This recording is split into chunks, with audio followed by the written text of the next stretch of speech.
কেউরিয়া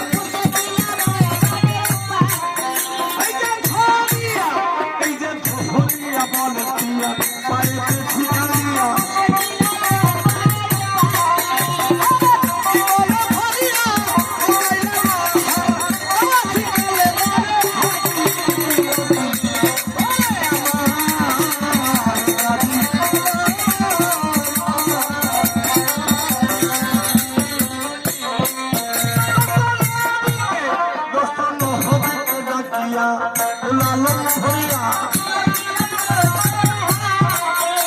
আমাদের জন্য সৃষ্টিকর্তা।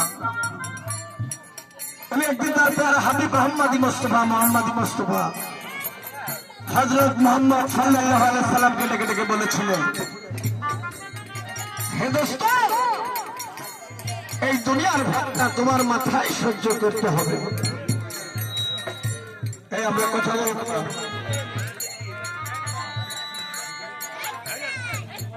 এই জন্য দেখবেন আমরা যারা মুসলমান ঘরে জন্মগ্রহণ করেছি, মুসলমান ধর্ম দাবি করি, প্রত্যেকটা মুসলমান আমরা হুজুর পাক সাল্লাল্লাহু আলাইহি ওয়াসাল্লামের অনুসারী। কারণ প্রত্যেকটা মুসলমানে আমরা জানি